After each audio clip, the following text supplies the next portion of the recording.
Tony, before getting into any of the game, just how's Casey doing? He's doing all right. He's in there. Obviously, he's a little bummed out. He's a guy that loves playing every day. He's definitely not going to play tomorrow, but, scary moment there for him.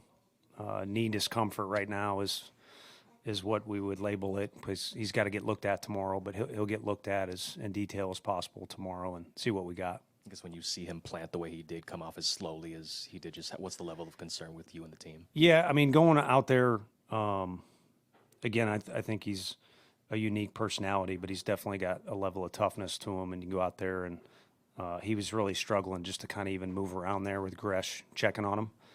So first thing is, obviously, we got to make a change. And second of all is heart's got to go out to him a little bit, and you hope for the best. Obviously, again, injuries are a part of the game, but they come at different levels. And at this point, probably going to miss some significant time, but based off what we see tomorrow, be interesting what Gresh has, and hoping it's as limited amount of time as possible. Just a couple of things. I assume he'll have an MRI tomorrow. Yeah. And then do you anticipate him going on the IL tomorrow, and would that impact Chapman at all, or what you do the next couple days? No, I think it would probably involve somebody else.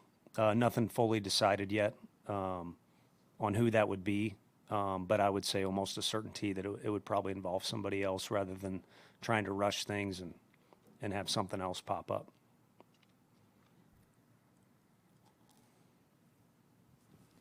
Just with the way that Grant McCrae has been impacting the game over the last couple of days, how do you sort of hope to incorporate him more going forward? Yeah, I think he's with us, and to involve him as often as possible at all three of those outfield spots. Obviously, he can pinch hit, but you don't want to limit him to just that valuable role he's in, where he can go get a stolen base for you late in the game. He's got too much to offer, and it's ironic. It's not a negative, but he did an excellent job for us early in the game. Getting a bunt down yesterday, and then with runners on, he bunted on his own, and we were all saying in the huddle right there, we appreciate the thought and also kind of putting the team first, but he's got too good of a swing to not just cut it loose, and I don't see how you couldn't doubt that tonight. To be honest with you, his swing looks similar to their second baseman's on the line drive and where he hit the home run. He's got, in the last, 7 days, he's shown you all everything he can do, whether it's stealing a base in an important situation, throwing runners out, playing hard up until the last moment, if you count the Seattle game, making a couple really nice catches in the outfield, and now that he's got some at-bats and seen some live pitching under his belt, getting to see him use that swing, it's got a lot of whip to it. And, the numbers or the results kind of speak to it itself. But to keep him involved and keep allowing experience to sprinkle in with those exciting tools. Tony, you guys had 27 stolen bases at the end of June. You have 15 in July alone. What's changed? I think just some conversations and maybe a little bit more intent from the guys on the information they're getting. It's much easier to coach, scatter and report, throw information out there than it is to be between the lines and do some things. But I think there's been a little bit more intent on grabbing what info is there and trying to use it, and then also taking advantage of, our feelings or thoughts on it is be aggressive as possible. I mean, whether it's extra incentives to steal third base, or just the freedom to understand that we don't want anyone picked off. I think both those were separate on kind of what was going on with those two things, and we did have some conversations in the dugout, but it's also kind of cost of doing business if you're looking to get closer to home plate by stealing a bag.